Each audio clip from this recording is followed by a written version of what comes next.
baby. He was just out there playing defense. It ain't his fault LeBron can't move his feet. And AD arrives for the Dallas Mavericks to hit up practice, him and Christie. Their first practice on the floor. AD can't really engage too much in the practice. They're watching what they do traditionally at the end of practices or when they get together, they little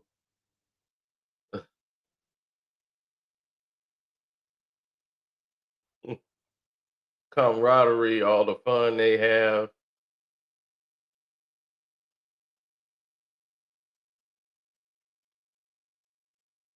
And AD is just amazed.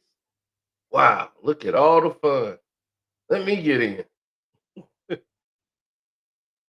Now, I'm telling you, Nico is lying. But the reason that he's lying is because he's being told to lie. He's being told to lie. Everything that's going on right now is not making any kind of sense. With why would he trade Luka Doncic? He can't give you a good reason. He's tried to tarnish Luka's name. Everything that he said in the statements did not make any sense. I'm serious. It didn't make one bit of sense. Now, Nico Harrison's wife,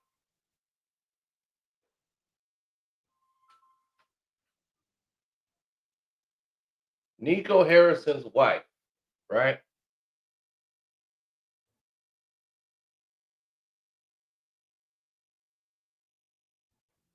She is a huge fan of Luka Doncic.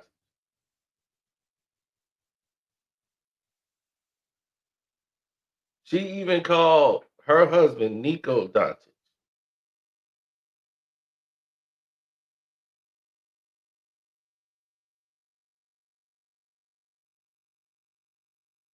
She loves Luka. Now,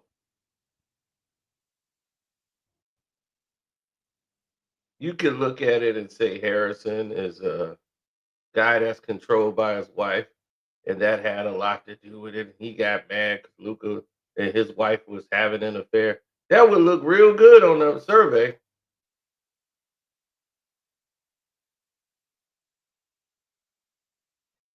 But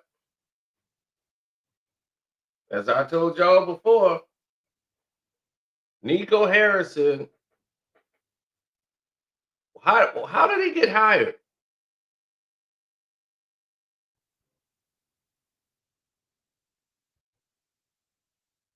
How did he get hired? Well, it's quite clear. Nico Harrison was hired for a simple reason. He was put there.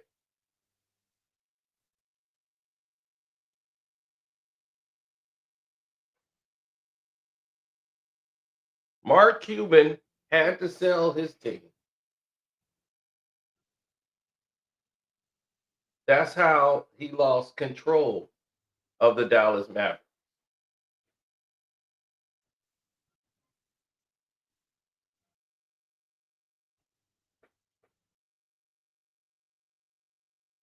Nico Harrison got there in 2021.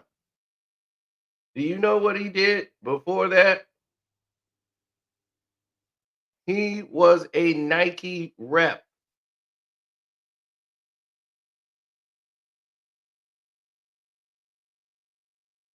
No, I don't see AD and Kyrie leading the Mavs to the NBA Finals.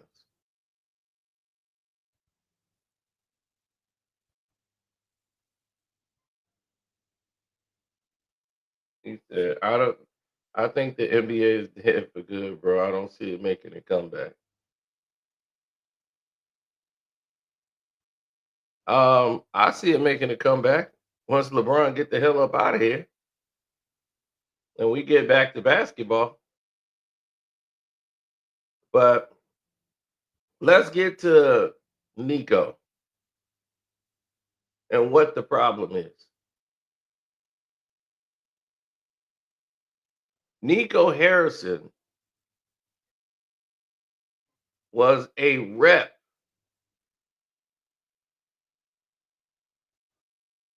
a Nike rep. We all know about the Steph Curry deal that he blew, right? So forget all about that.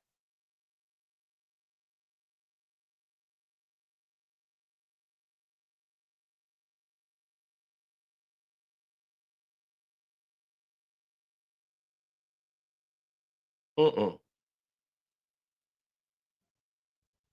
it's not about that anymore.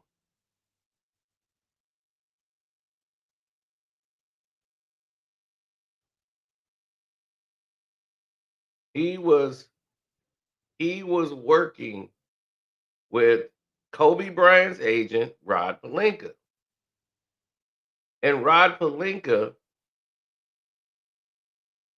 would make sure everything was copacetic. Rod Pelinka had one client, one, Kobe Bryant. That was it. Nobody else had Rod Pelinka.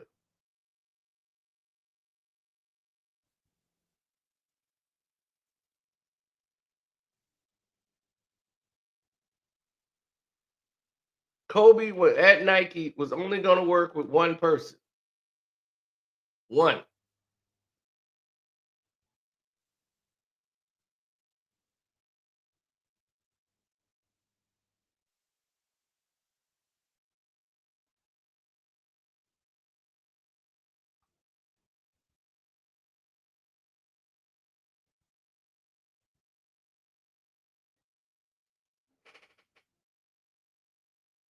And that's this guy, Nico Harrison. So from 2002 to 2021, 19 years, he worked as a Nike rep for Kobe Bryant and Rob Pelinka.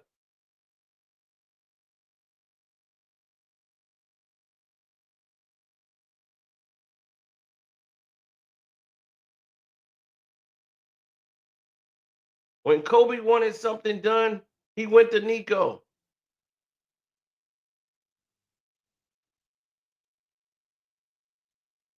But do you know who Kobe had a problem with once he retired?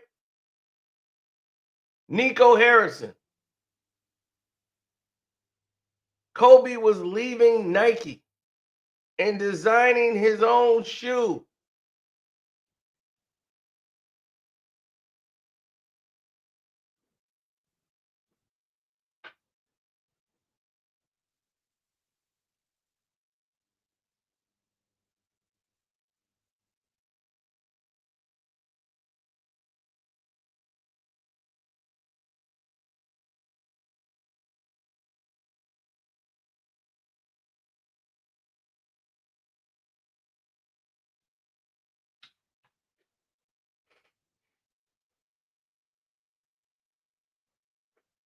Now,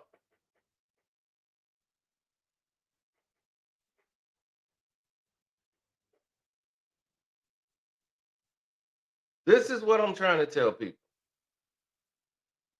All of this is a plan. Kobe fell out with Nico Harrison and Nike.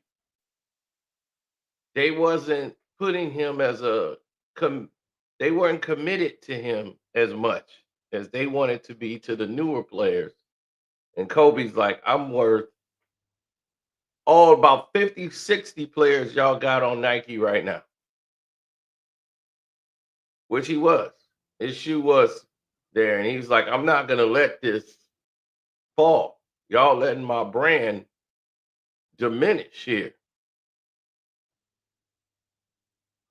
They was trying to say, oh, well, players who retire, shoes don't sell. He was like, if Mike's shoes selling, Mike ain't dribbled a ball in 20 some years. If Mike's shoes sell, my shoes can sell. Y'all just getting lazy. And they cut down the production team. They changed Kobe's whole team who designed his shoes and switched them out. Nico didn't even tell Kobe or Rob Pelinka. Then Nico said, "It's out of my hands. I'm trying to do the best I could do. I don't know what to do here."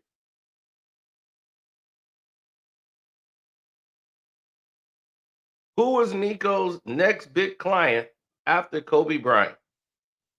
A player called Anthony Davis. AD. AD was the guy. And not only was AD his client,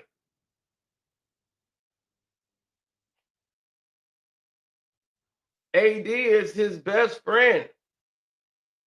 AD wife and Nico Harrison's wife are best friends.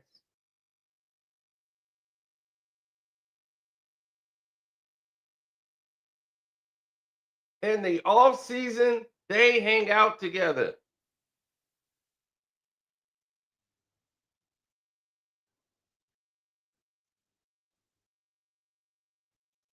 Anthony Davis is his best friend.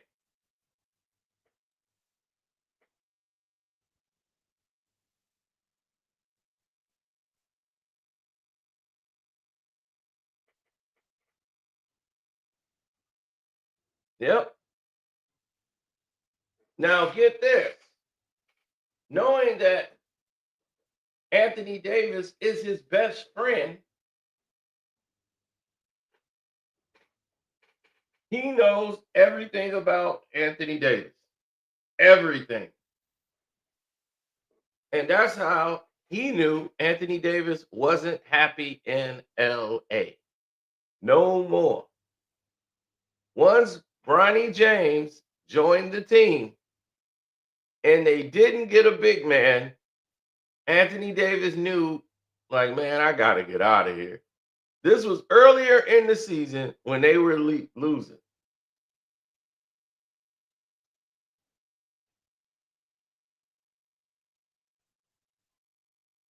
Because the whole thing changed.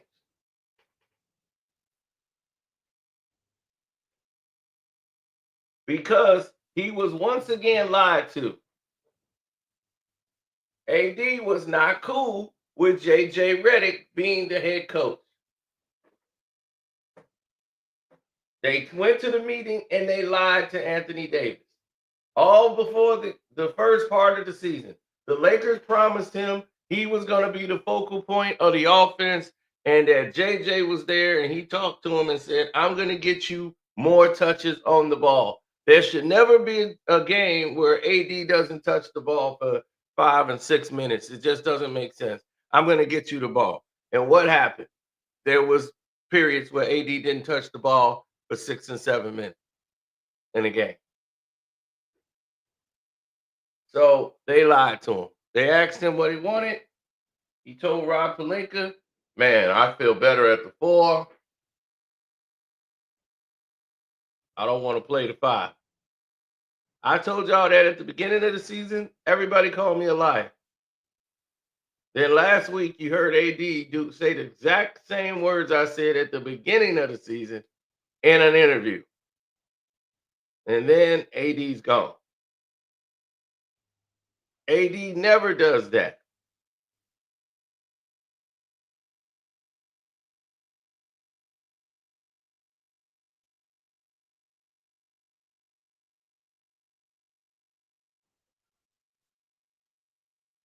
AD loves the fact he's going over to Dallas.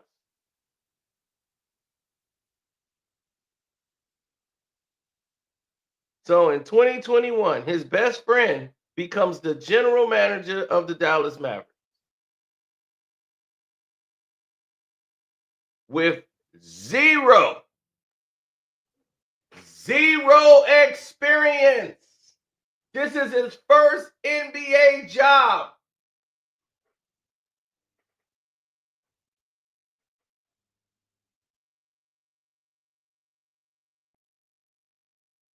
His first NBA job.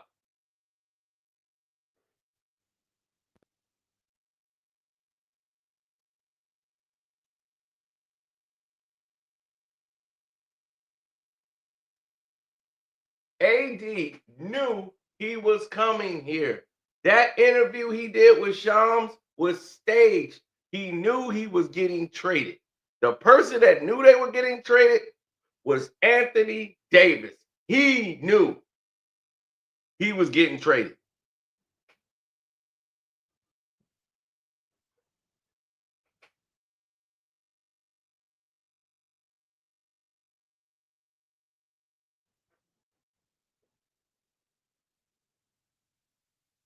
Nico Harrison made every trade right. He made a trade that brought in two players that benefited the team tremendously. And they went to one of the top defensive teams in the NBA.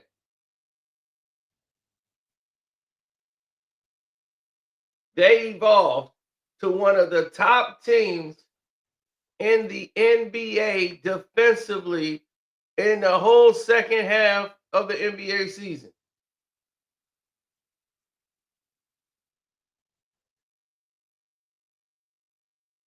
Everybody thought Nico Harrison was a genius. That's why we put this up. We had made this thumbnail praising Nico Harrison for his moves. And how they got Klay Thompson. They were building the team up and they were beating the Lakers to the punch.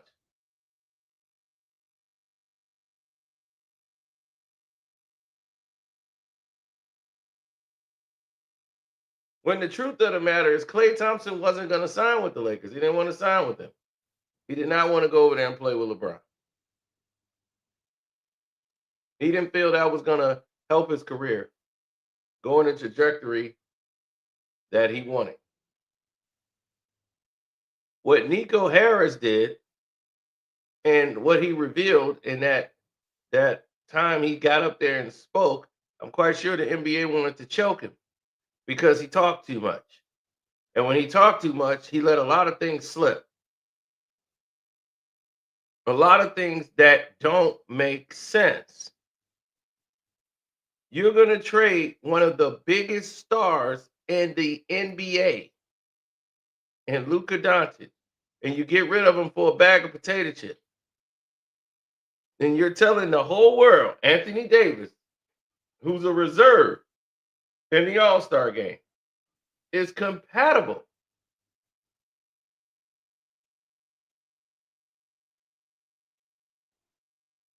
or the same level as Luka Doncic. And it's a fair trade.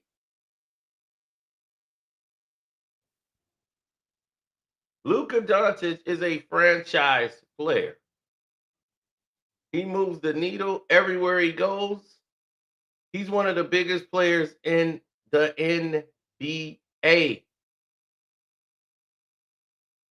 What you don't do is create a false narrative that don't exist.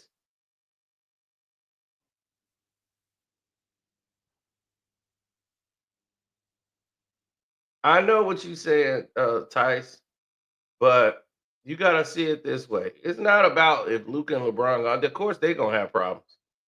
But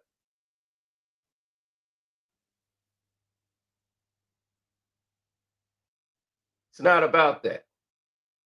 We ain't gotten to that part yet. That's when the trade is accepted by me. Do we start getting to that part?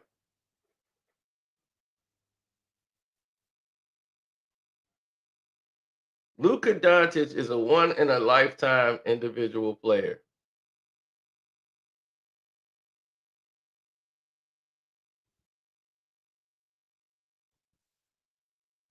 And what you're starting to see is the Lakers, with no shame in their game, has already started the white boy movement. They got the white coach, you got the white face of the team now, and Luka And he's not even playing yet. He's injured. It don't matter. It's all right as long as it's all white. Now, they're already selling Luka Doncic jerseys. They're already selling the jerseys.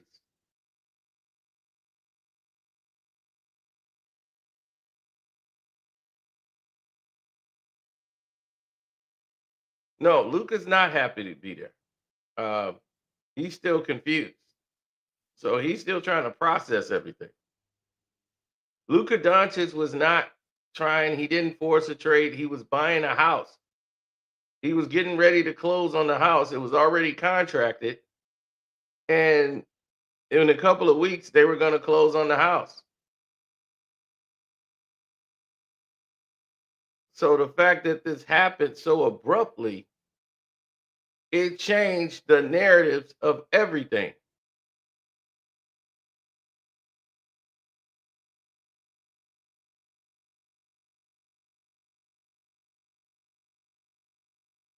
So here it is. 3 players on the Lakers, 1 player that don't play anymore, and Marquise, Luka, and Maxi Kleber go to the Lakers for Anthony Davis and Christie. Are you out your goddamn mind? Oh, don't forget the draft pick like 4 years from now. It's the most criminal thing they've ever seen in the world.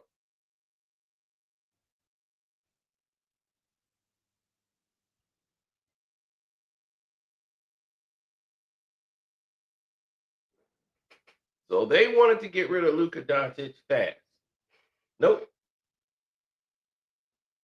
Nico's wife wanted to sleep with Luka. Nope. She loves Luka, but that wasn't the case. All of that is to the side. Now they want to blame the owners. The owners didn't want to pay Luka that money. They wanted him in LA. That could have legs, but no.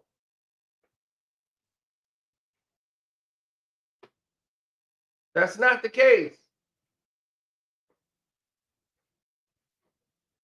This is about Adam Silver and the NBA. When Nico Harrison got up on that podium and started to talk, he made about 50 mistakes.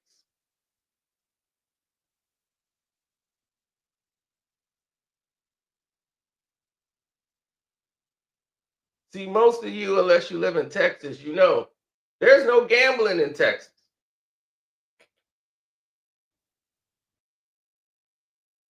So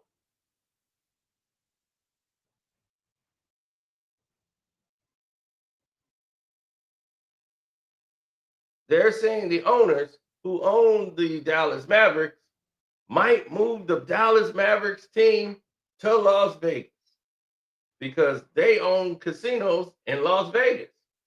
The people that own the majority share, what's their name, the aldermans or whatever, they own like 70 some percent of the Mavericks. Cuban owns like 20 some percent. He's not in charge no more due to the drama and stuff he went through. Now, trading Luka away when he's about to get the Supermax cost Luka about 70 some million dollars. Because now he can get the max contract with the Lakers, but the Mavs was the only team that could give him a Supermax. And this is where screwing a player over. And why would you do that to Luka Doncic? You just screwed him out of like $100 million. But the Lakers are gonna make that up to him. So he's not gonna miss any money. That's what they're gonna say. You're gonna be in LA now. The marketing, everything. It's all gonna be about you, Luka. You're the new blood we need because this bum ain't packing them in no more.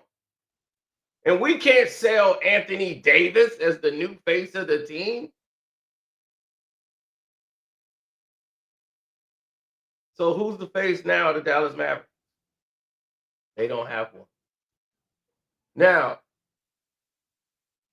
let's get to team camaraderie, culture. and what they trying to build.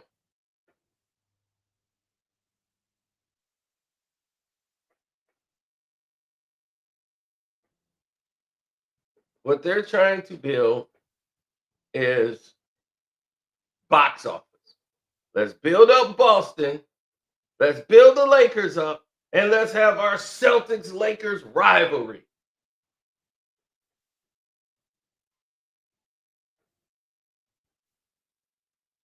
Of course, his hands is all over it. His hands is always going to be all over it.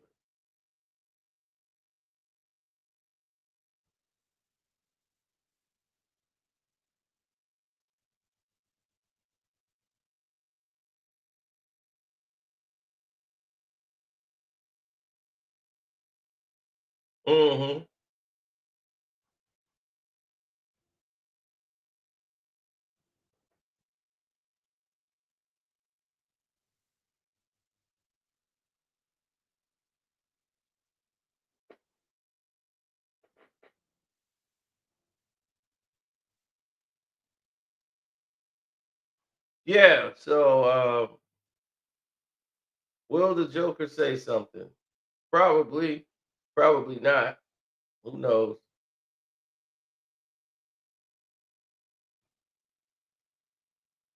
Yeah. No. But Nico lied.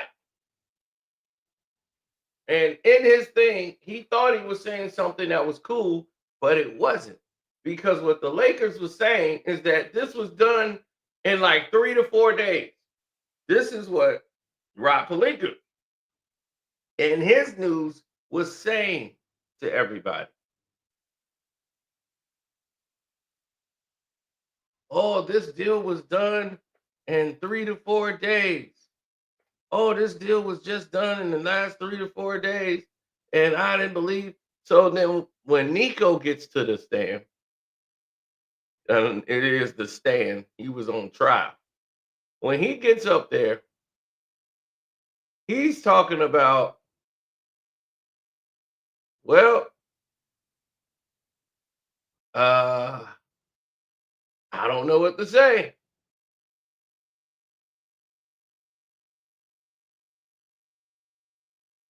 But this was going on for 3 to 4 weeks about trading Luka.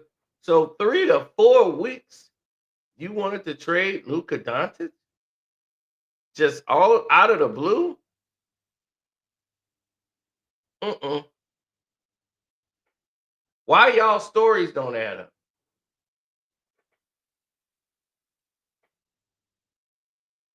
Hmm?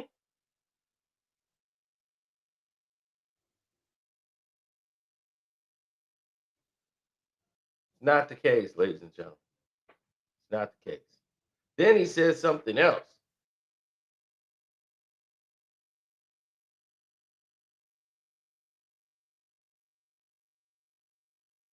that was very, very interesting.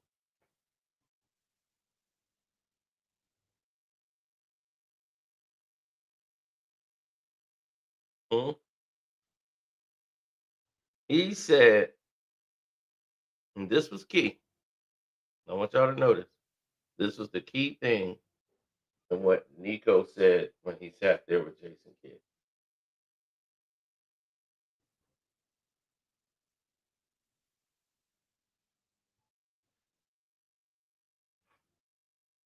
And this was revealing. The Lakers are the only team we spoke to.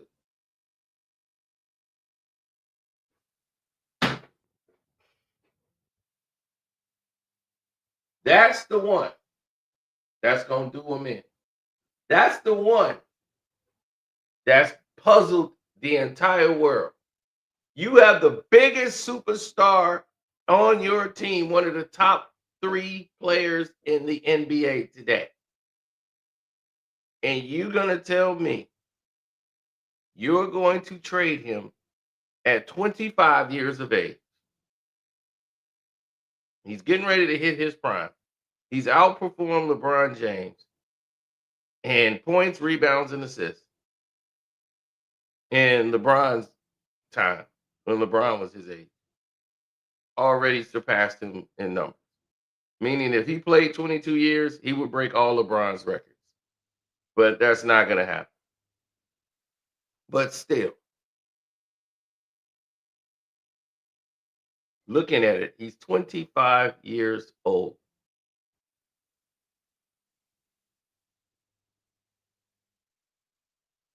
And you only talk to one team. You are the general manager and you make all the basketball decisions on the team.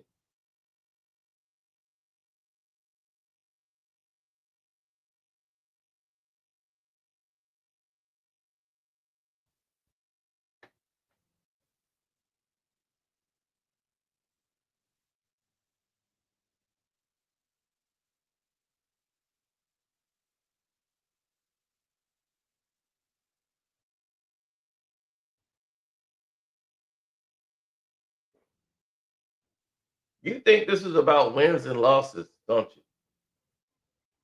You really think this is about wins and losses? It's not.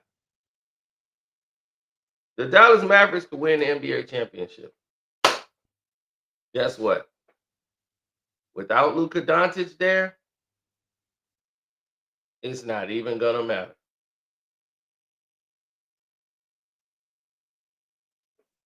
It's not even going to matter. And what Nico Harrison did was keep coming up with lie after lie after lie.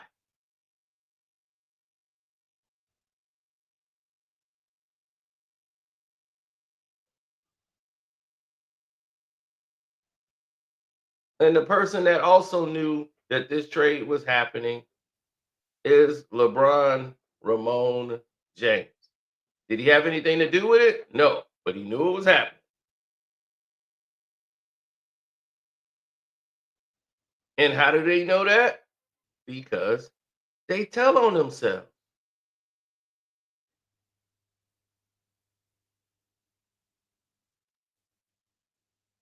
Every time you turned around, somebody was telling you how LeBron didn't know about the trade.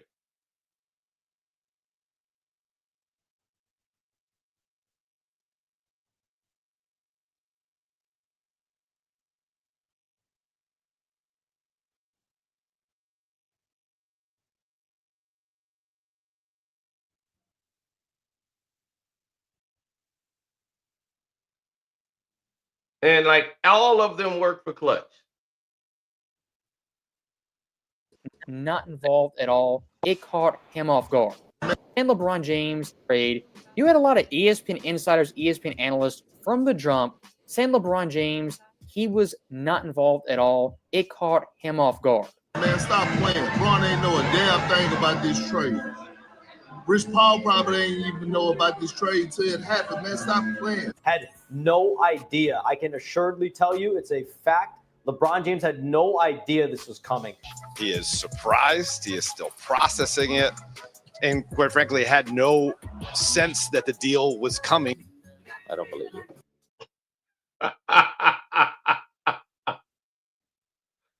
Why are they going out of their way to let you know LeBron didn't have anything to do with it?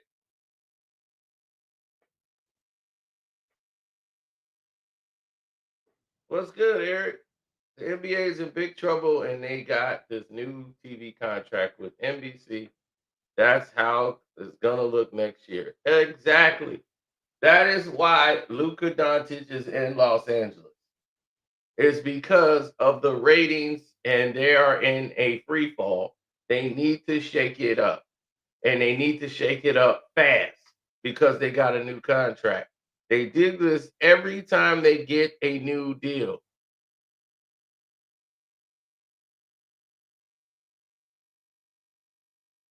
All of those people that was talking are in cahoots with Clutch Sports.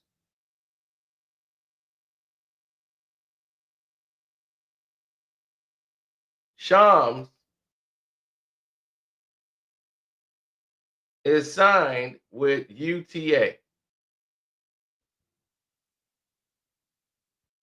LeBron's right. You know, what's that? United Our Talent Agency.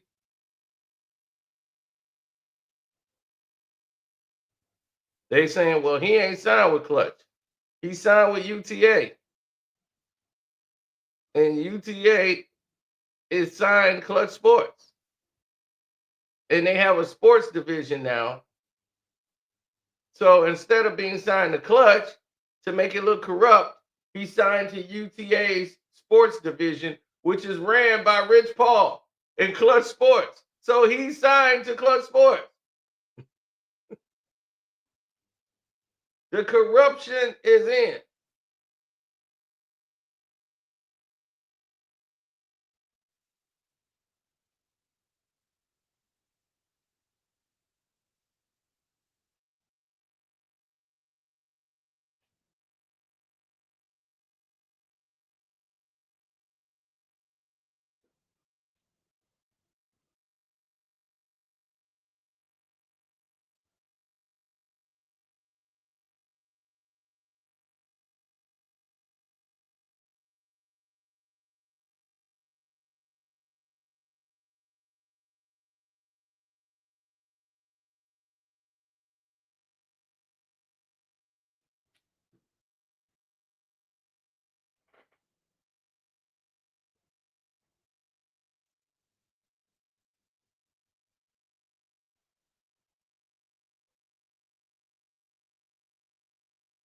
Yep.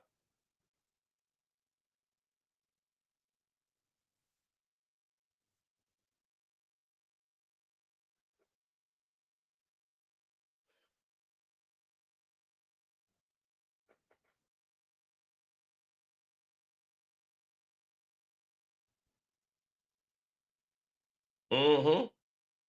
So if you know that Shams is lying, he's getting his information fed to him. That's how he knew the situation was going down. Shams knew right away because he knew from Clutch Sports. Clutch Sports, the one that gave him the okay to go ahead and leak it first. So that means Rich Paul knew AD was being traded. Who's his agent again? Who's AD agent? Rich Paul. So the Lakers are going to make a trade without contacting your agent? Who is Rich Paul? Who's the same agent as LeBron James. But LeBron James don't know nothing about the trade. Ain't got nothing to do with the trade. Oh, no, not LeBron. LeBron about to put Luka on ETBO.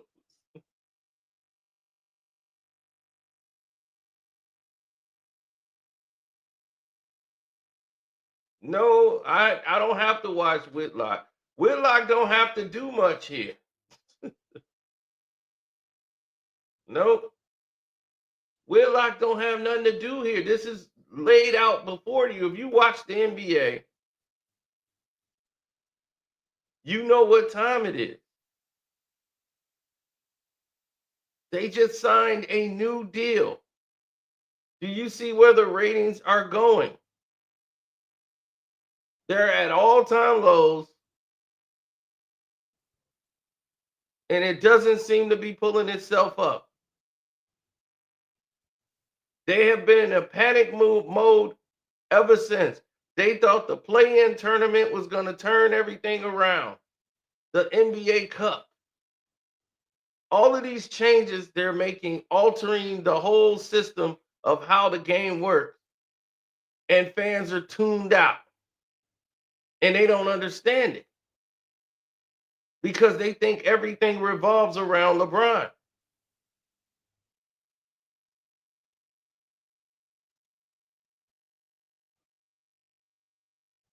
And they come up with some stupid thing about it's it must be the 3-point shooting. That's what an idiot would tell you. Because they don't watch the game anyway. So that's the quick fix way of saying that's what's wrong with the league. When it's clearly not.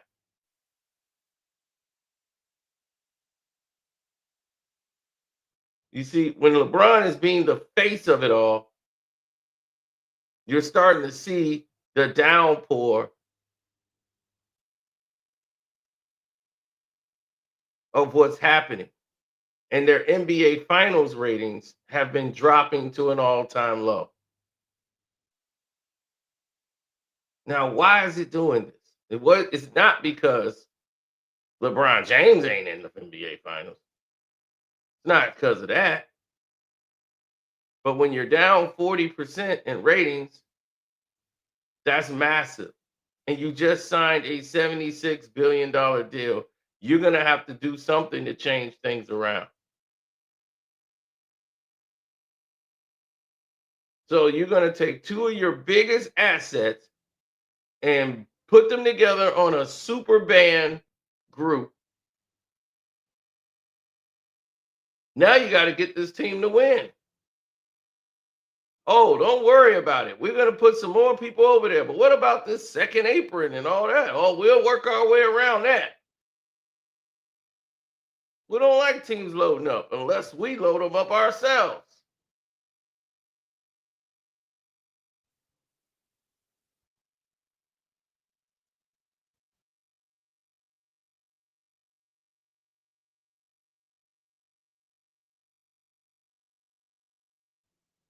This is the brain trust of one Adam Silver Slipper. Adam Silver Slipper has messed up the NBA.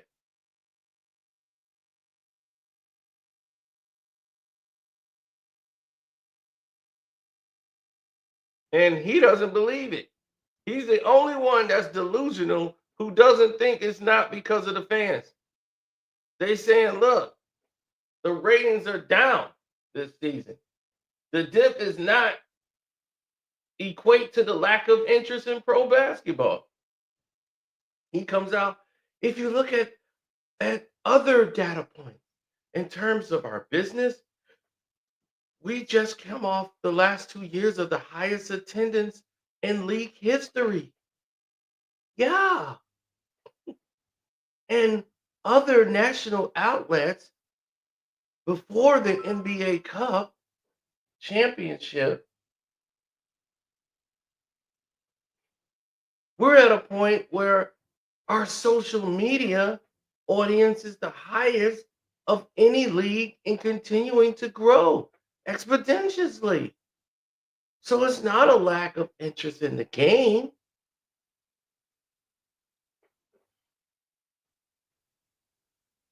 That's a quote from Adam Silver Slipper, your commissioner. He's talking about people clicking things on social fucking media. Your business is not social media. Are you Snapchat? Are you Instagram? Huh? Are you TikTok? If not, then you're not in the damn social media business. You're in the basketball business.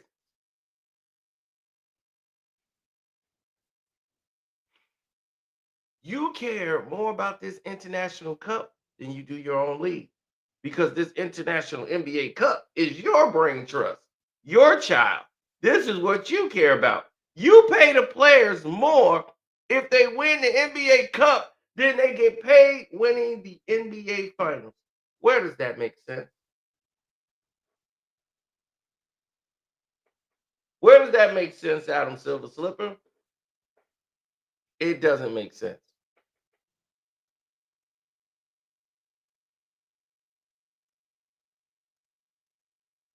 Now they want y'all to believe it's the owner's fault.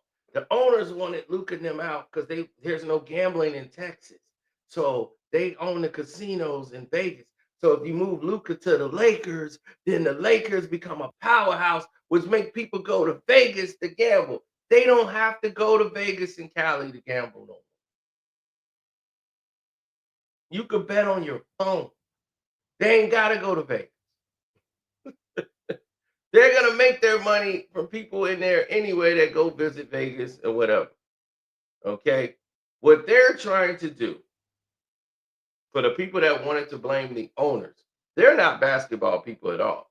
They didn't care less. They're there for the gambling. They're greasing the pockets of these people in office so that they can get legalized gambling in Texas. That's what they want. They want to be the first off the cusp to have gambling in Texas. They not worried about, they already got their billions of dollars from the casinos in Las Vegas. They don't need Luka Doncic to go there to hope people go to Vegas. That's a stretch out of this damn world. They want them. That's why they own the Mavericks, just so they can have a business in Texas. And they say, look, we own that. We want this sports gambling going here, and we need this going. Now, people all around the world is sports betting off of the whole situation. The NBA, this is what they're doing. The wife, she's already greasing the pockets of all these people in Texas, all these politicians, everything, because she wanted a vote, and they're going to turn around and get gambling in Texas for the state for the first time in history. About time it is done. They're working on it now.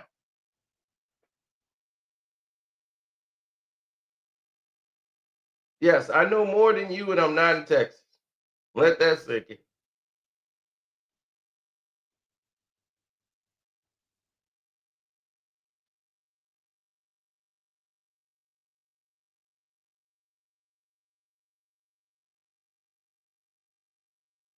They failed college and high school. I don't want to say they failed college and high school ball. College ball has been great. I watch college games. I watch that. That's the only chance I get to see real basketball.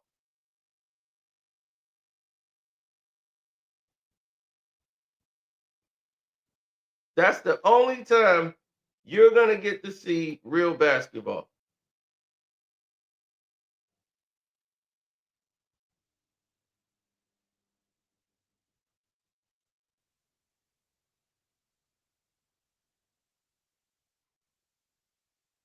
So that's the goal of the owners. They want to get sports betting in Texas. Now,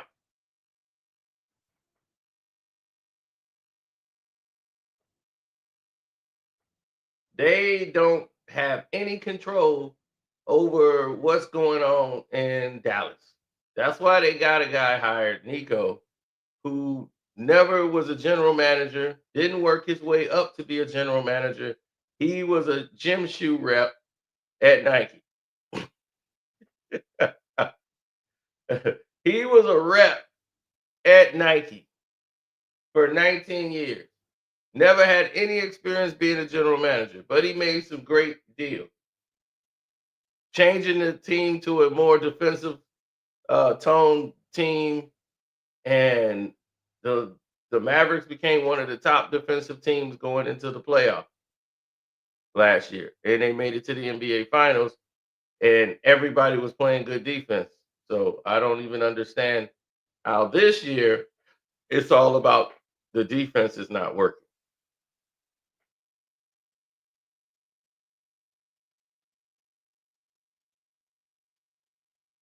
Well, the problem was you ruined the continuity. You brought in Klay Thompson, who's over the hill.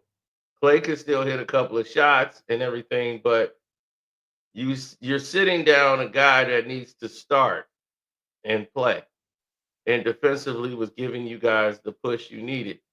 And once that happened, you really changed the dynamic of your team because Klay think he should start when Klay should be coming off of the bench. Once again, that's coaching. Once again, that's Jay Kidd's problem. That's supposed to happen in that.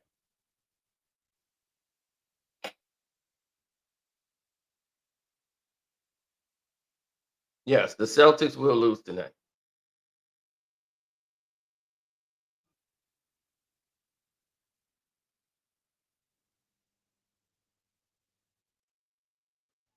The weakest link, who's averaging 32, 11, and 12, or 32, 9, and 9.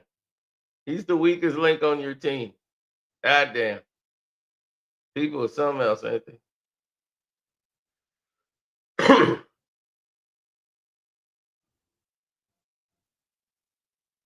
You want him to go 3-7-1. I don't even want him in the finals because that might motivate him to stick around some more. I want him out. But they're starting a new deal. Same thing happened. The NBA got the NBC deal. Michael Jordan was in. The Pistons were out. Magic Johnson was at the end of his rope, and they carried Magic Johnson and the Lakers to the NBA Finals to feed them to Michael Jordan and the Bulls. So they could have their Michael and Magic on NBC. First year in the NBC deal. The whole thing was scripted. Then, right after that, they needed somebody for the second one. Oh, Jordan versus Drexler. They're just alike. Who's the real superstar? After that, they moved. They had the Dream Team. Charles Barkley was the biggest star of the Dream Team. He was the vocal star. He controlled the camera, everything. They said, well, we got to, who we going to put Michael up against in the finals this year? Well, we got to get Charles over to the West. And they got Charles Barkley out of Philly, traded him for a bag of peanuts over to the Phoenix Suns.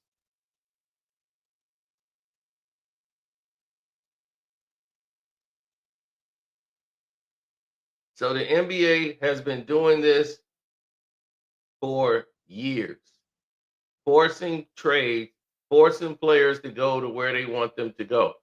Charles Barkley was put in Phoenix so they could have the Phoenix Suns, and they automatically became the team of destiny. And if you realize it,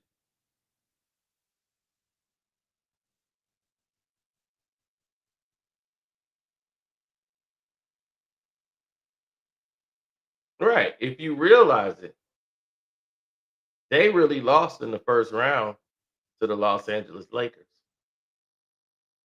the Phoenix Suns. It was a 5-game series back then, and I think they should go back to 5 games, best of 5 in the first round. First round should be best of 5.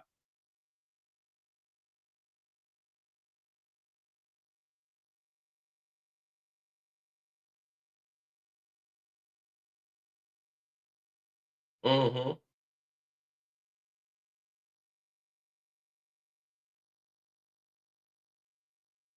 Absolutely.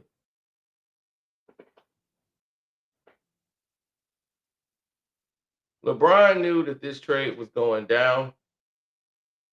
He knew Anthony Davis was leaving. He didn't care.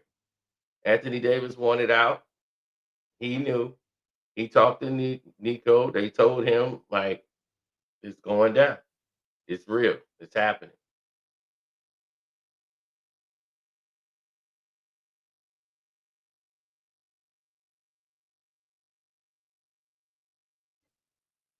Yeah, they just didn't know which day it was going to happen. AD knew it was happening.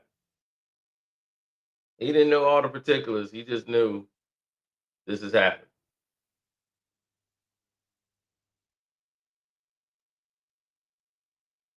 So now they get a splash with Luka coming over. But now, here it is. Whose team is it now? Whose team is it? Who's the team? Who runs the team? Is it LeBron's team? Is it Luka's team?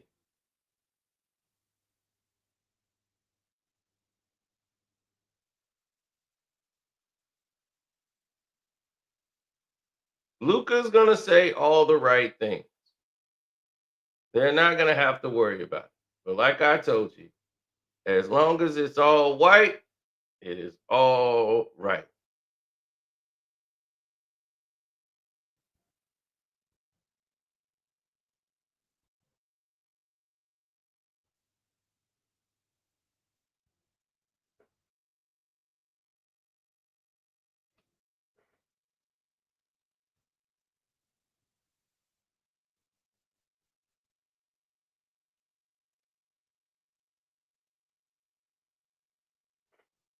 LeBron is what you would call a professional liar. So if you're watching LeBron James, you automatically know you're dealing with a professional liar. A professional liar means that this person lies for a living. He goes out in front of there, they give a smile, and they start telling the lie that they're told to tell to the people. They're professional liars. He lies for work. He probably lies at home just all the time anyway. Just a lie. I hope you didn't bet on the Celtics today, Christian. That would be very poor decision on your part.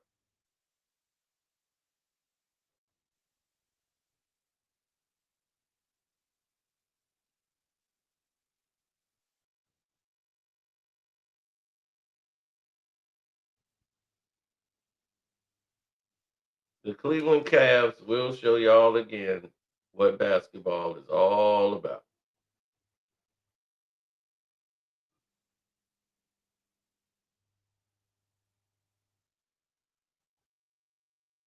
That means Luka lied too. Yes. Yes.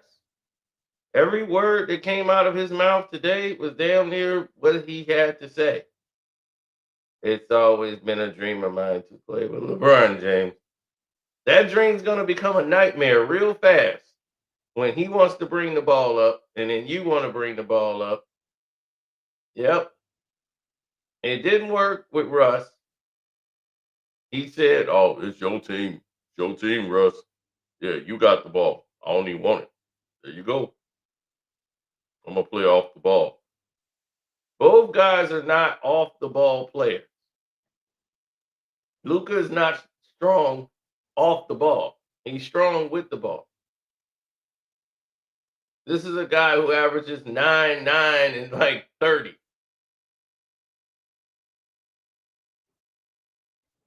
This man almost averages a 30-point triple double.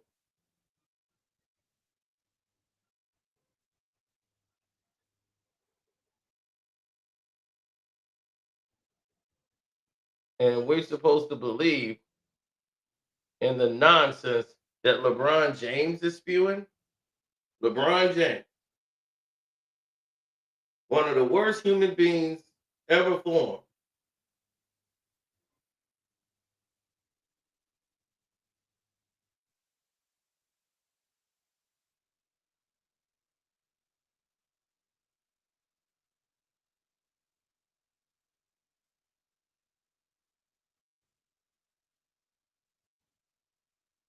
This is what we talk about when we mention the greatest and the realest people around.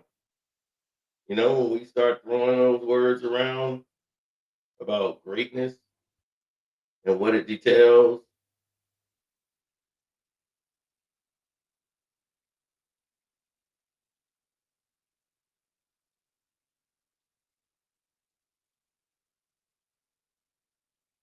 Exactly.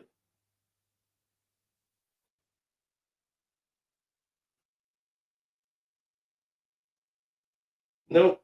They lost in the finals because no one else could hit a shot. You remember? He only averaged 29 points in the NBA finals. But Luka can't guard five guys. And everybody on the Celtics is pulling up the three.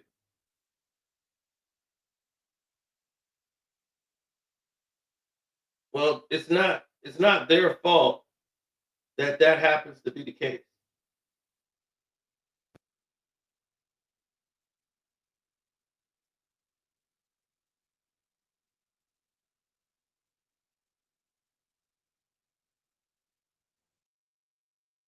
Michael Jordan didn't take steroids, and what you saying is washed up. Michael Jordan was averaging the same amount of points as LeBron James. What are you talking about? And they didn't change the rules like they got now for LeBron, and he still can't score. They got a magnet ball for him, and he still ain't scoring.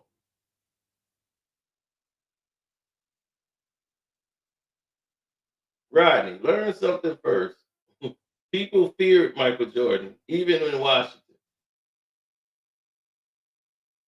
Mike was playing on one leg and was destroying people.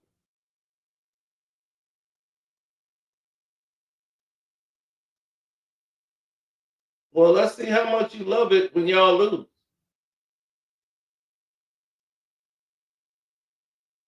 And I already know y'all gonna blame the white boy. Y'all gonna blame Luka. He gonna be the reason y'all lose and the reason y'all win.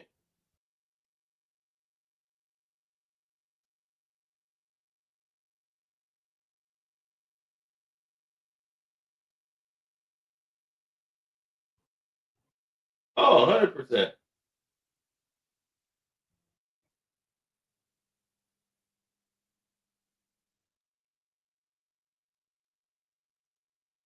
I'm not a big fan of camaraderie and all of that. I'm a fan of the truth.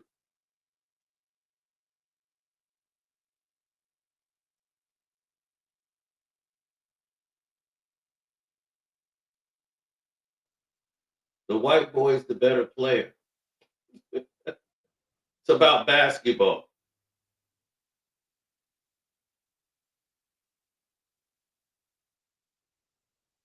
I told y'all years ago and got in trouble on YouTube for being a LeBron hater, but the truth is the truth. I like the trade. Man, ain't mad at it at all because he was always leaving for the Lakers. This has been known for years.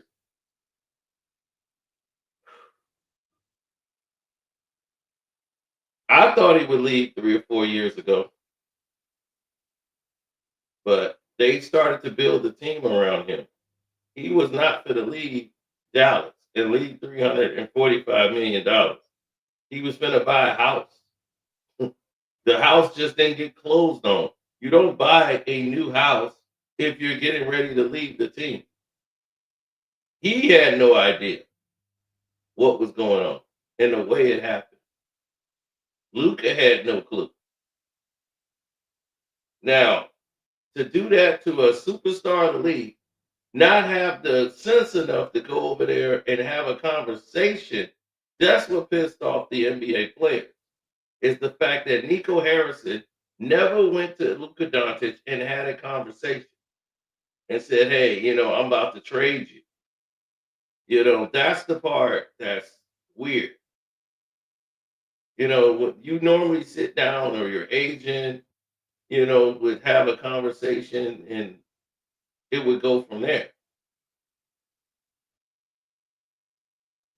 To not have that happen is kind of criminal.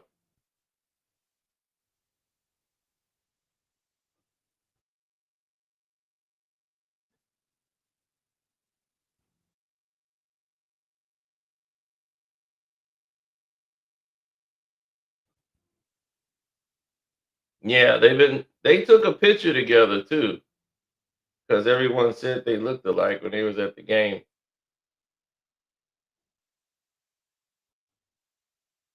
Rodney, he's just a LeBron nut hugger. He'll try to defend that bum any way he can. Do the players tell the team they're leaving in free agency and have a conversation? No, they do not. So I'm not mad at it. It's business. No, they do. That's wrong. You're absolutely wrong. The team knows the player is going into free agency. It's already there. If they're not going to resign, because you're in a negotiation to resign the player. If y'all don't come to an agreement, they're going to be gone in free agency.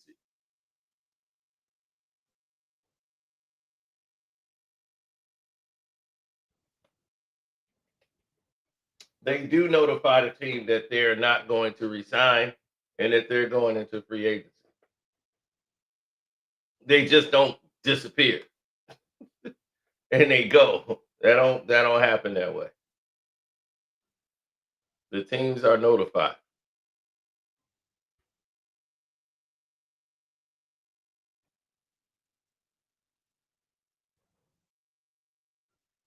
Henceforth, Shaquille O'Neal going to the Lakers and Orlando getting nothing out of it. Now, they were in negotiations with Shaquille O'Neal in Orlando.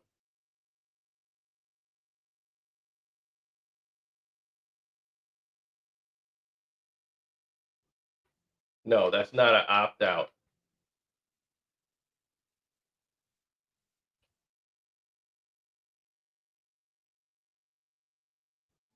That's what you're talking about is a different type of thing.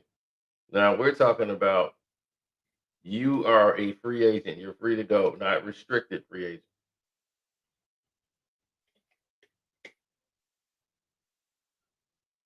So yeah, and an opt out in that situation. That's if you have the option to opt out. You have to have that option. It's like a player's option and where you can have the team option.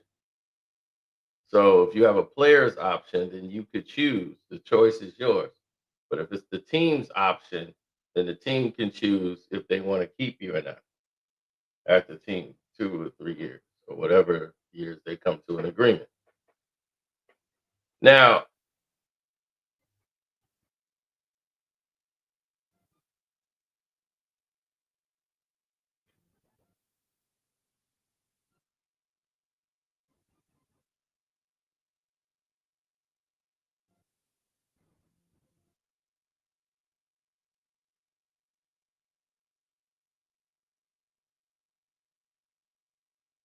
hmm, so all these people saying the Mavs are going to do this, the Mavs are going to do that. Now, okay,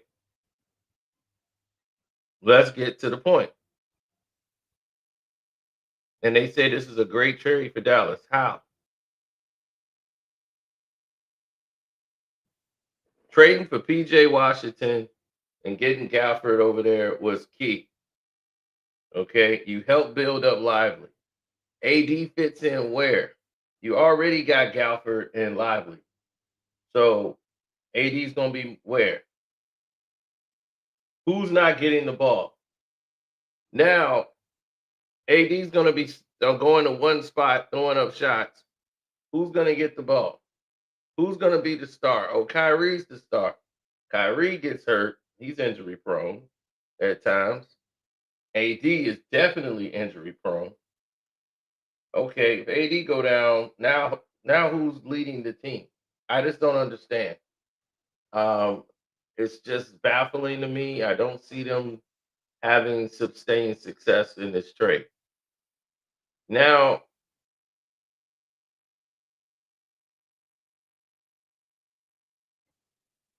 I'm not wishing injury on them. Injury just seems to find the Los Angeles, not the Lakers, but the Dallas Mavericks. The fans want Miko fired. So to do this favor for the NBA is increasingly insane that this trade wouldn't be vetoed. The fact that they only talked to the Los Angeles Lakers put this thing in as basically fraud and collusion. What general manager only talks to one team? And that's the Lakers for Anthony Davis. You didn't even all the other teams and general managers they were talking to was like, I would clear the deck to get Luka Doncic on the team. I could have gave you a package deal better than that. Like the guys, dude, it was like there's so many other packages out here that they could have gotten. Why did they only go to the Lakers? See, Nico is new to this. He doesn't know there's things you're not supposed to say and things you can say, and he thought that would be okay to say. And they say, "Did you talk to any other teams?" No, we just spoke to the Lakers. Why?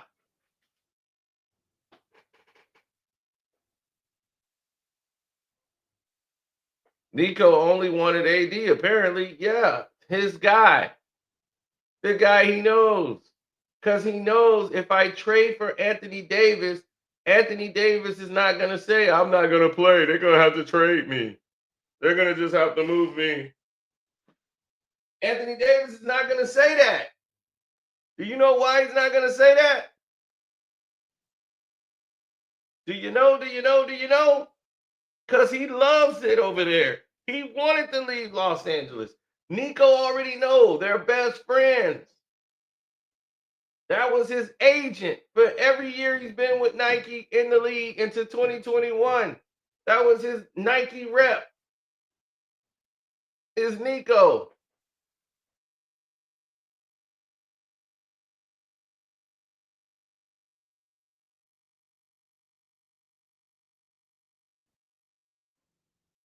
So when he says, hey, man, I can get you up out of here. You want to come play over here in Dallas? I got you. We working on it now. Bet.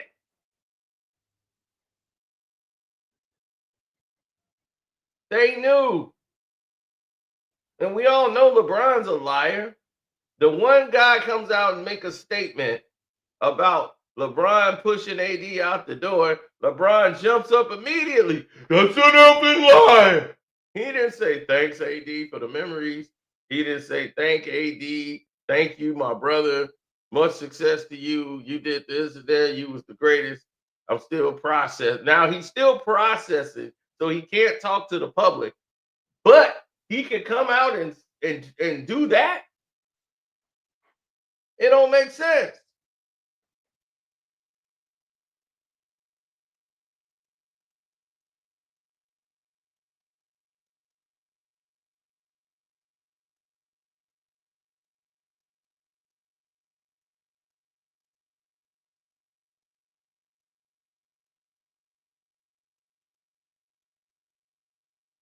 Dog, everybody got houses in LA that don't live in LA. Are you kidding me? There's players all over the place that have houses in LA. To have a house in LA and play somewhere else is not it's not a problem. It's not a problem. Luka didn't know. Luka was the one buying the house.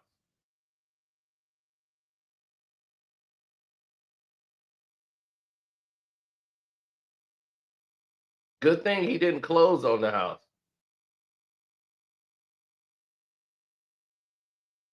But they got to cancel everything now because he's just been traded. So he's not going to live in Dallas anymore. So that's out.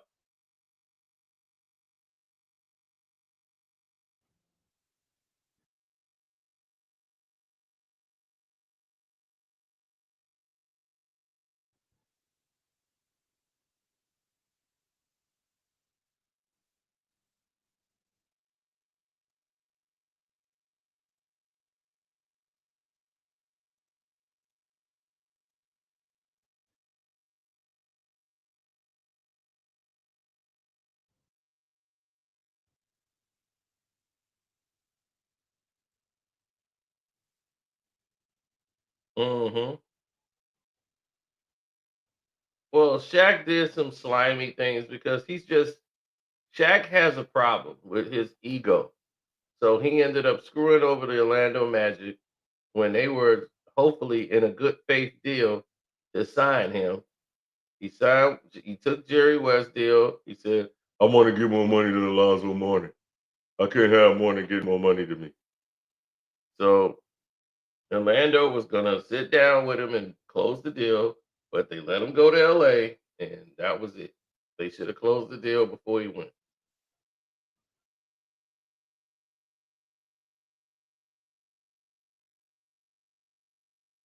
And Jalen Young comes up here in a basketball conversation to bring up Champagne Sloppy.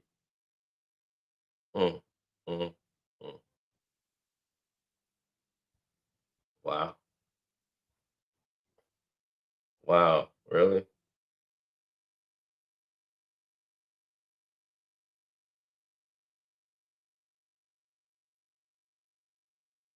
Why don't you go look in the playlist and find the video that says Drake's show isn't selling or his tickets isn't selling? Go watch that video. That'll give you all your answers. Now,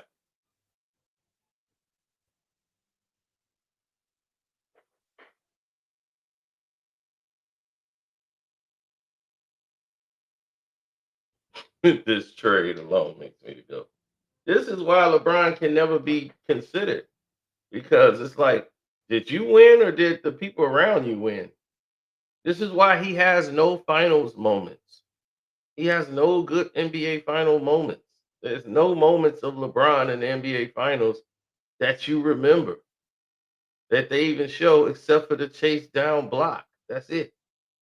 And he done been in 10 NBA finals. Because you already you build up and stack a super team to go up to in the NBA finals.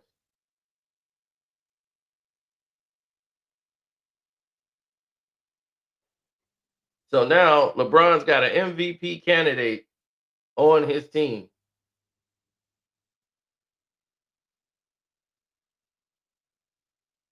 It's ridiculous.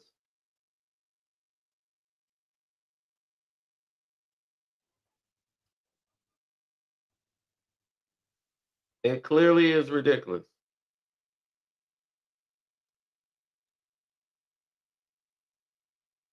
The young man next to me, I want to thank Jalen Hood-Schifino, Max Christie, and Anthony Davis for their incredible service here. There's no player that played as big a role to our 17th championship than Anthony Davis, who's also a person of incredibly high character. So those three guys are Lakers for life, and just want to thank them before we start.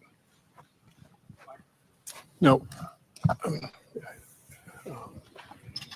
So in thinking about today and what it means, I think Luka Doncic joining forces with the Los Angeles Lakers is a seismic event in NBA history.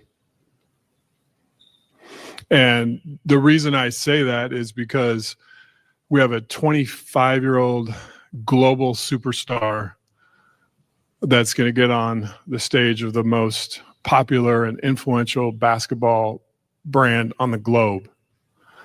And I think when those two powerful forces come together, it brings basketball joy to the world, because that's how Luka plays. He plays with joy.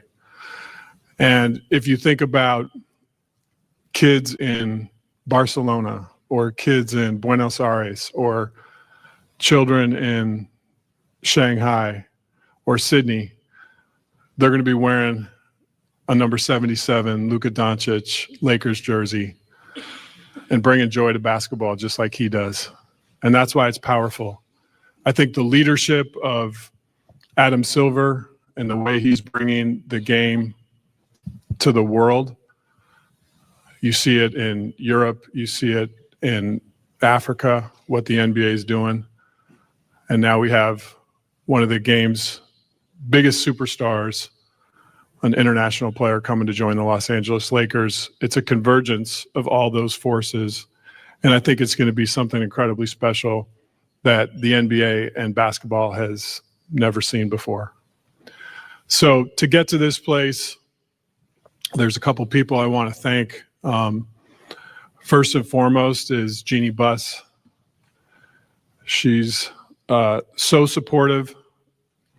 I think her vision, which falls in line with the great and late Dr. Buss, to always make sure the brightest and best basketball superstars play for the Los Angeles Lakers. She's clearly carried that vision on from her dad. And I just want to thank her for her tremendous support and vision and helping this day become a reality. The second person I want to thank is anytime there's a trade or a transaction, there has to be a partner. And I want to thank the Dallas Mavericks, led by their GM, Nico Harrison, who was also very instrumental in bringing this opportunity to us and then staying true to the negotiations throughout, where it could be culminated with the trade being finalized and Luka Doncic, Maxi Kleber, and Markieff Morris becoming members of our team. So wanted to thank those two people. And now we'll start with questions. Hey, Luka, there's a video the Lakers put out the other day of you noticed somebody was talking to you in Slovenian during a game in 2019. It's Kobe. And you turn around, you have the moment with him after the game. And just think, how do you go from that to then now joining the Lakers with LeBron James and just thinking of the legacies of those two players and you having the chance to be the next one? Well, first of all, I remember the exact moment that happened. It will always stay, in my mind. It was an amazing moment. Just for Kobe to know my name was amazing for me. I just wish Kobe and Gigi were here to see this moment. And, I'm excited about this new journey. and happy to be here.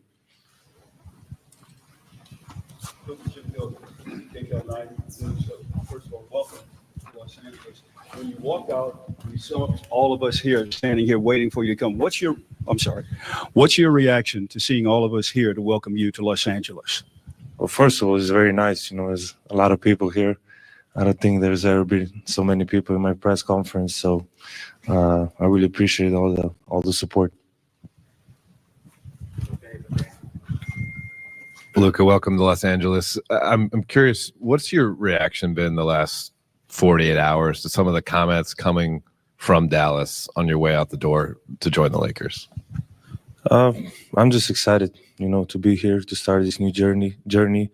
And obviously, at some point I knew this was going to happen. But I would say I always take the high road. I had my amazing moments in Dallas with all my teammates, coaches, and the most importantly, the fans, they always supported me. And it was an amazing journey. Hey, Luka, Dan Wicke with the LA Times. Welcome to LA. You, in a podcast with JJ years ago, said that the one NBA player that you watched was LeBron James. What is your kind of reaction to being able to now play with him? And how do you think that's going to work for the two of you guys on the court? It's just like a dream come true, I always look up to him. There's so many things I can learn from him. And I'm just excited, just to learn everything. And now I get to play with him. So it's an amazing feeling.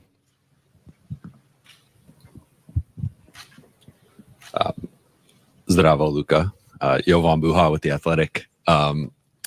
Just kind of following up on that, how do you see you and LeBron specifically, just the two-man game between you? You both can screen for each other, hit guys out of the short roll, create playmaking opportunities. Just how you guys both see the game. Very few can see it that way. Like, how do you see that fit from a passing, playmaking, and just two-man game perspective?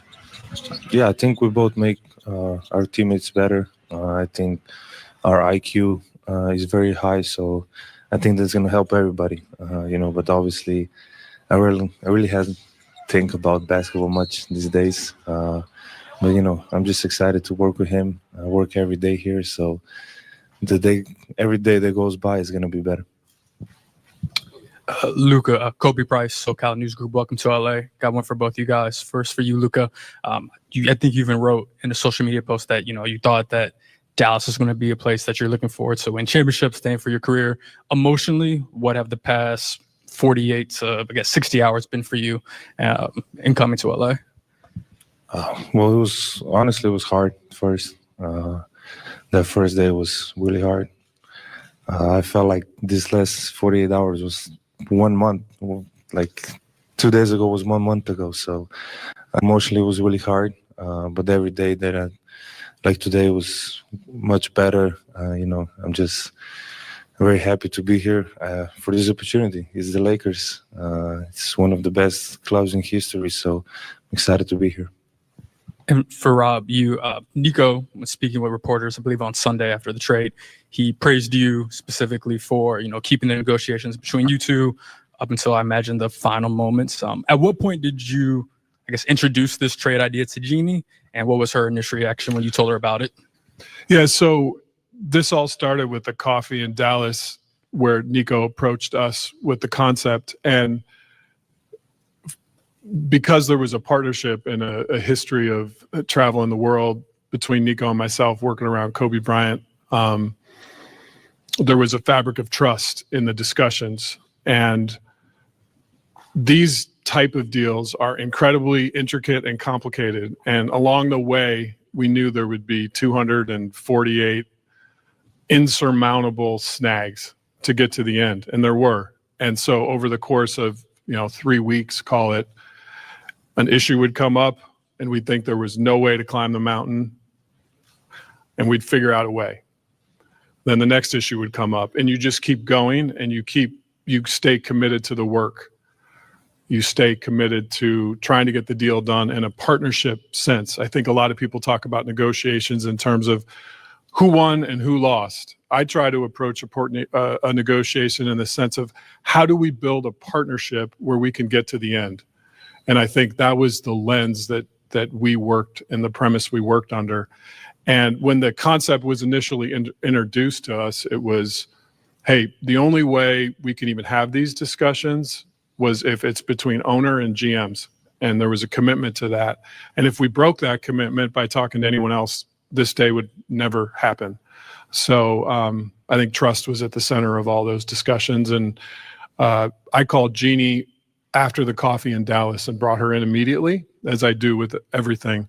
Her and I have a really strong working relationship, and the fabric of that is that we share things in real time.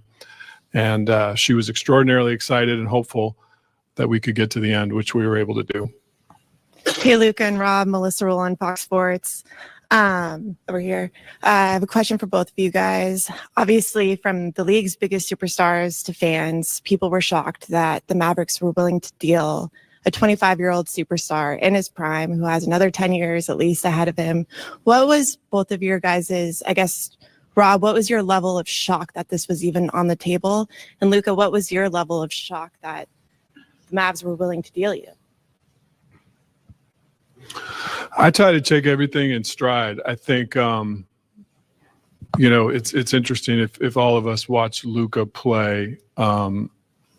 He has a combination of basketball joy and killer instinct, which is really rare. That was number 8, number 24. And I think learning lessons from that mentality are to stay in the moment. And so I don't think of it in terms of shock, surprise. I think of it in, okay, this is coming at me. It's like a game. Maybe a blitz is coming at Luka. He's not going to be shocked. He's going to stay in the moment, figure out the read, and make the play. And so when the opportunity came to me, that was sort of my mindset, is to, okay, this is coming. This is a concept that came to me.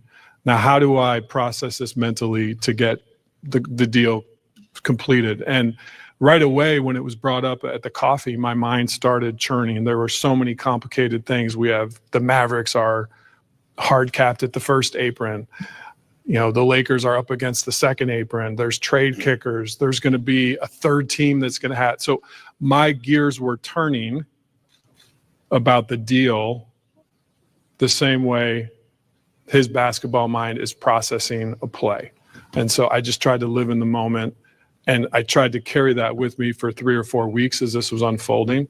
And by staying in the moment, I think it helped us get to the end. Everybody was surprised. So you can imagine how surprised I was. I was almost asleep. So when I got a call, I had to check it was April 1st. I didn't really believe it at first. And it was a bit shock. It was hard moments for me. It was home. So it was really hard moments for me, especially the first day. But as I said, I get to play in the greatest club in the world, and I'm excited for this new journey. Luka, over here on your left, Malika Andrews with ESPN. It's good to see you. Welcome to LA. You've been a fan of LeBron. You've talked about it for a long time, but he's also been a fan of you. He's tried to work with you at various different times in the past, whether it be shoe deals or other things. I'm curious, what message did he reach out to you with? Was it a text? Was it a call? What was that? And how did that fuel the way that you think about coming to LA as well? Yeah, he called me right away.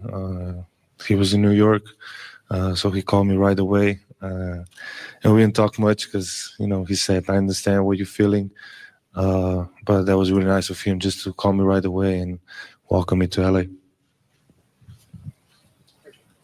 Hey, Luka.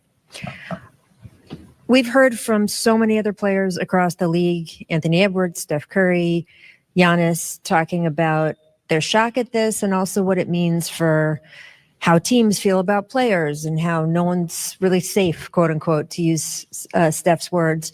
What have players said to you, and what has it meant to you to have them speak out the way they have? I saw some comments. I wasn't really trying to be on social media these days, but I saw some comments, and it really means a lot. We are rivals, and they speak about me that nicely. So it really means a lot to me. And sure. Oh, directly, I haven't talked to a lot of people. Really. Hey, Luka, Nikki K with Spectrum News right here. So emotionally, you go from thinking you're going to spend your career with one fan base, and now you arrive in a new city. First of all, impressions of Los Angeles and its fans from afar, and what does this opportunity to, have another love story with LA goes? Yeah, I would say, like you said, I thought I was going to spend my whole career there because I think loyalty is a big word for me, and I was trying to stay by that. But this for me is a fresh start. I get to play in LA. The fans are amazing, and I got the ocean here, so it's a really big thing for me. But really, I'm really excited to be here. I getting to play for the Lakers, and everybody can say that. And many legends pass here, many championships. So that's my goal. Luka, Brad Townsend, Dallas Morning News. So you wrote a Dear Dallas letter to fans that was, very heartfelt, and you talked a little bit about, your shock. How are your feelings toward the upper levels of the organization, Nico in particular, or the decision to trade you? Well, that's their decision, so I have no comment on that. They made the decision. I don't know why. But that's their decision, so I can't do nothing about it. And then one of the reasons that was given was that there was concern that, beyond this summer, or that there's a chance you might not agree to the Supermax extension. Did you or anyone on your inner circle indicate that might be the case? Absolutely not. It's easy as Luka, over here, Bill Plaschke, LA Times. Do you feel you have something to prove? Sorry? Do you feel you have something to prove? Sorry. Do you think you have something to prove? Oh, okay. Sorry. Yeah. Obviously, yeah. Yeah.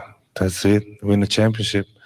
You don't come here for nothing else than championship. So I have everything left to prove. So, and the goal is to win the championship. Hi, Luka. Good to see you. Mark Medina with Athlon Sports and Sports Akita. How do you address the criticism that's followed you on your way out about concerns about conditioning and durability?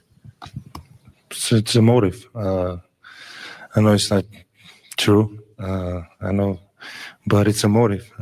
Like I say, I came here, one of the biggest clubs in history of sports. So it's a big motive for a long run here. I'll just add to that one, Mark. I think greatness is an evolution and a process. And I think if you're striving for perfection, as we are as an organization or as a player is, you're going to have challenges to make yourself better until you don't play anymore. And so I think that's just something to keep in mind. I would assume the question will be forthcoming. When is Luka going to play? I'd rather just take that one head on. Our sports performance department is led by Dr. Leroy Sims. Luka's got trusted sports performance folks that are going to become part of our family and Dr. Sims' circle. And they're working together as we speak about a return to play plan. We have 5-on-5 scheduled tomorrow for Luka, and we're going to take it one day at a time just to make sure that the calf injury is in a good and safe place.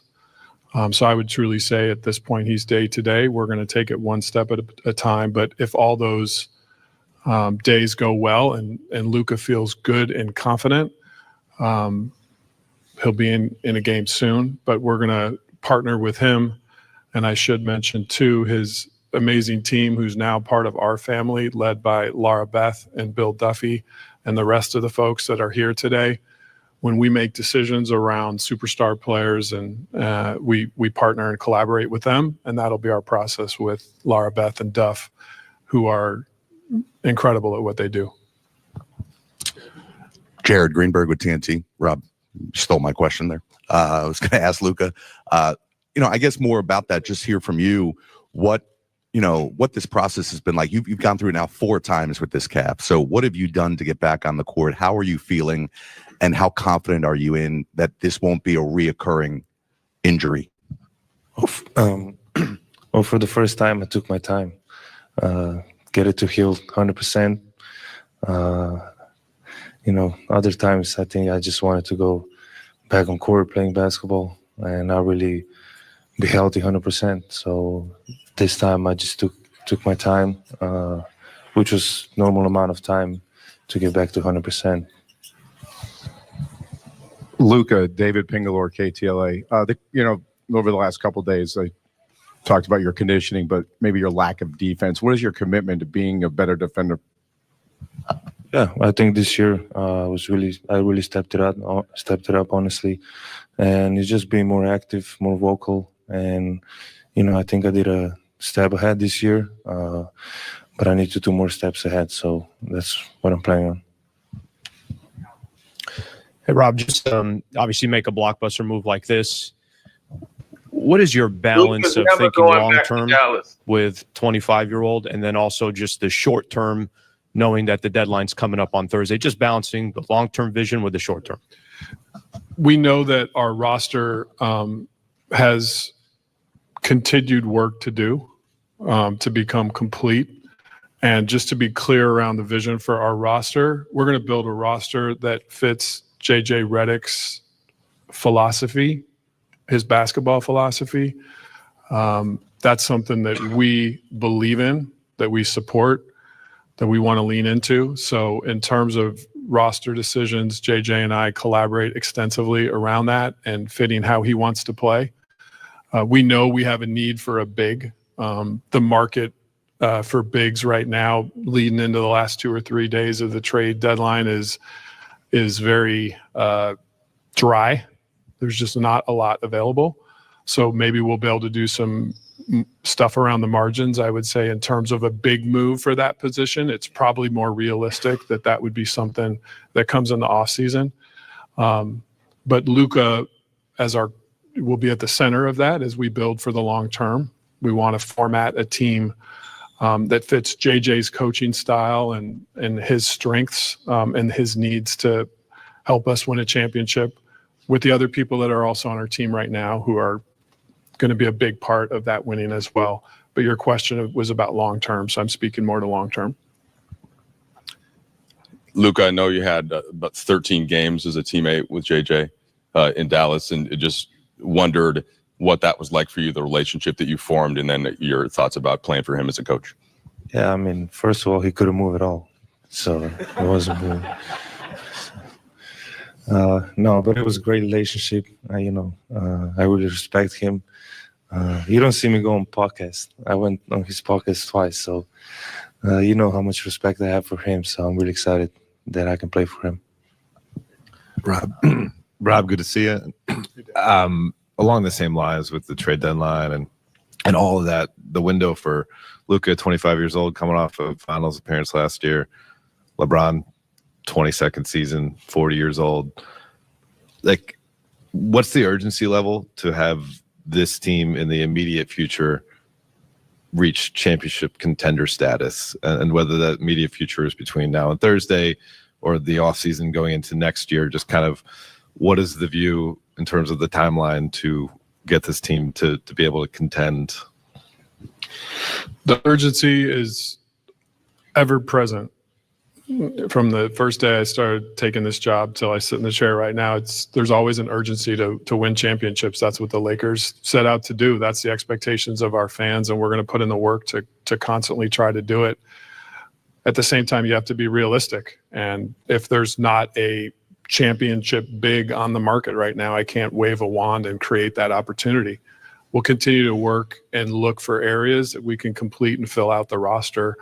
But as we saw with this trade, it takes 2 teams. But we'll continue to build. Luka and I spent some time yesterday up in my office just talking about the players on our roster he's played with and kind of what he sees as sort of short-term and long-term needs. And I think we'll continue to have those basketball discussions and get this roster to a championship level.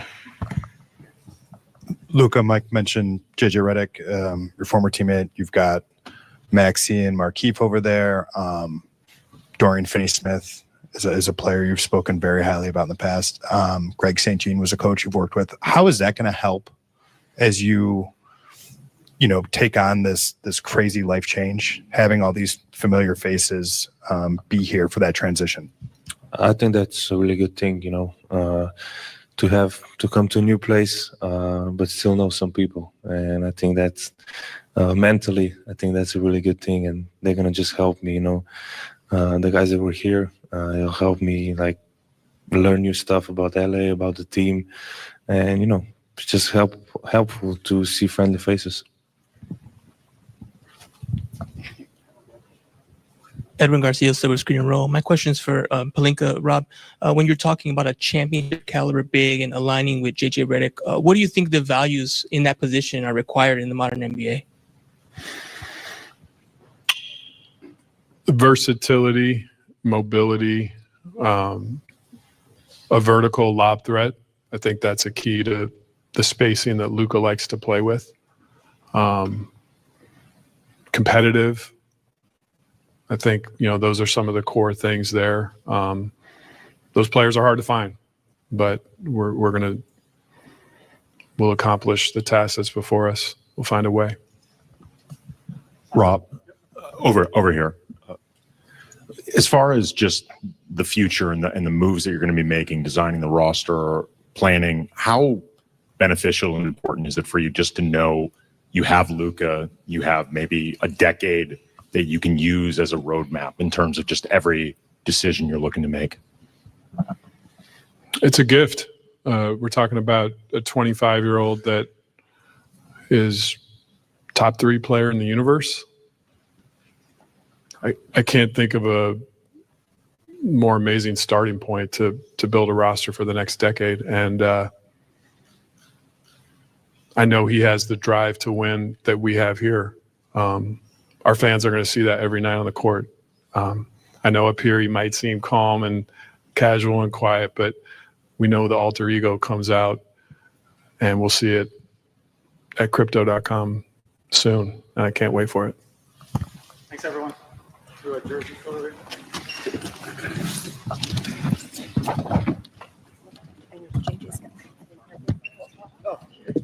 Oh, you're right. He moved quick up here. So he was slow. Guys, right down here.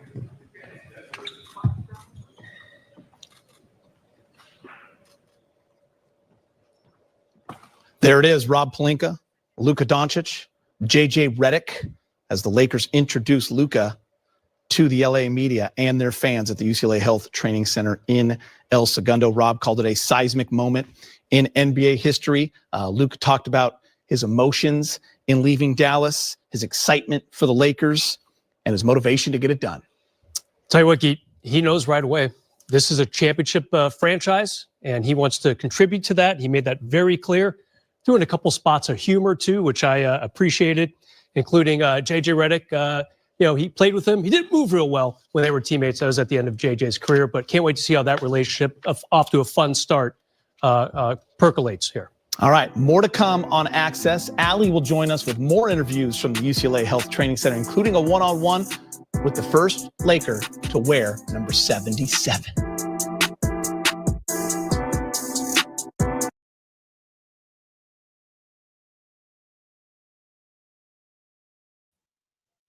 Now that his monstrosity is over,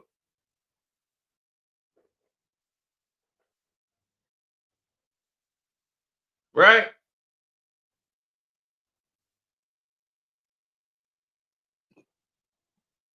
They get to what they want to talk about. This.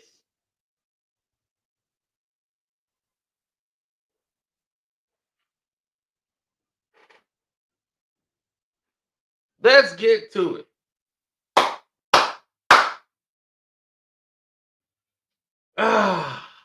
People.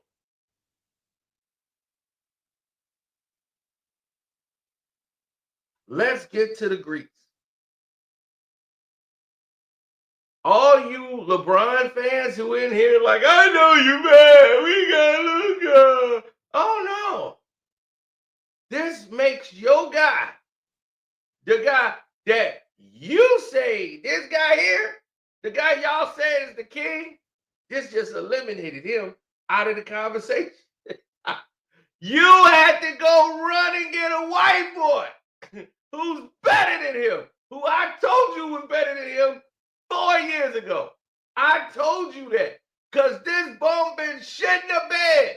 And when that bum started going crazy and shitting the bed and y'all was losing all those goddamn games, it was him. He couldn't get it done. He couldn't get it done. This bum is expired.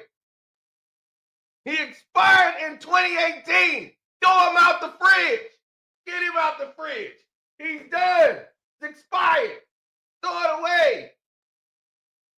So you got this old spoiled-ass milk in the refrigerator, stinking up the place, still wanting attention. You're done. You expired. You are not the face of the Lakers no more. Nope. Their new face is here, baby. And he's white. They getting their old Jerry West on. Yo, baby. Mr. I Need Help, LeBron James begging for help every goddamn year. They do it every year. Didn't I tell you? That's the LeBron system. Oh, we got enough to win a championship this year. We're going to be straight. Halfway through the season, man, we got to fire the coach. We got to fire them. We just need to make a trade. We got to trade. LeBron need help. Now they got Luka. Man, we can win the championship this year. When they fail, damn, we got to fire J.J. Redick. We know the system. We know the system. It happens every damn year.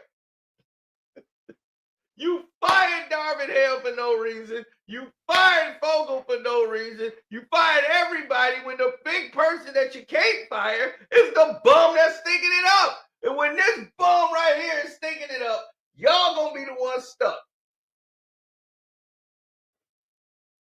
Because he still ain't gonna get it done. And now y'all need Luka Doncic to drag this bum to the finish line. So no, I love the fact that y'all have to go and get Luka Doncic, a real player, to try to help a bum get across the finish line who you said is the king. Did Michael Jordan get somebody to get him across the finish line?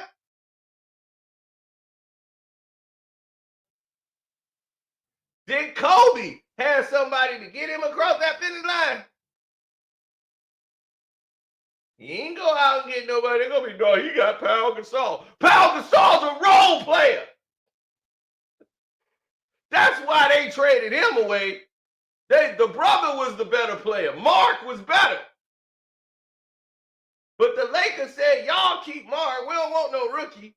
Y'all can keep Mark, and we'll take Pau Gasol. The Lakers had Mark. They'd have been better off with Mark. You'd have had a younger Mark, and you'd have had him longer, and he was way better than Powell. Powell is soft. The Lakers was better off keeping Mark Gasol.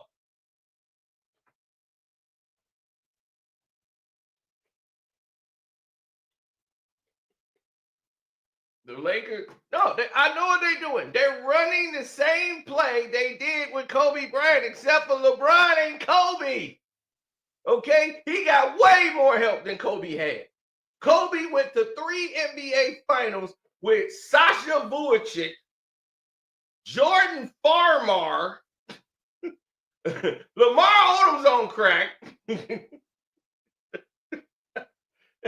What are we talking about? Have you seen that team? Luke Walton? Luke Walton was on the team. They went to 3 NBA finals. This bum got all the help in the world, and he can't even sniff the NBA finals. They had to create a tournament just for him to get to what they called an NBA finals in the bubble. This is what we're talking about. An underachiever. This dude got all the the resources in the world, and he still can't get the job done. And we're supposed to make excuses for him. When do we start doing that? When he got here. Because he's a loser. And we're supposed to praise the losers and not talk about the winners. That's the problem. Right, Shannon Brown on the team. That's what I'm saying. Now, if Luka come here and don't perform well, guess who the problem is? That bum from Akron. And we need to get him up out of there. Then I can root for Luka again. But until that happens, Luka, I ain't rooting for your ass. That's out. Can't do it. Won't do it. Can't go for you carrying this bum across that finish line.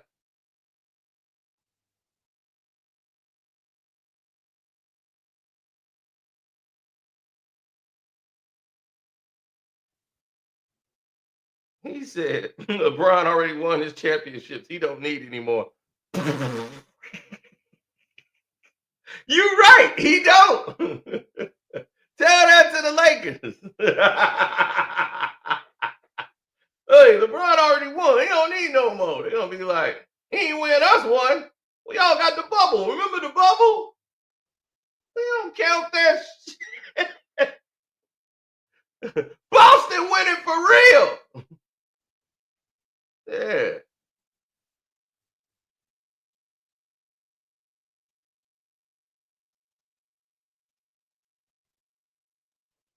The NBA will have better viewership. They got buzz. Lakers are gonna beat the Clippers tonight. Nope.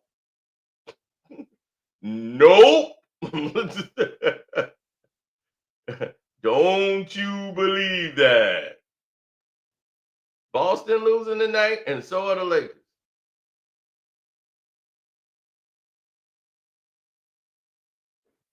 Now, I gave y'all 2 picks.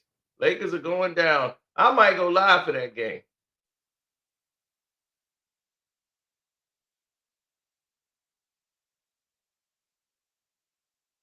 Yes, sir. But don't forget to go to the Patreon. We got something special on there right now. Yeah. So go ahead and check that out. And I'm out the door.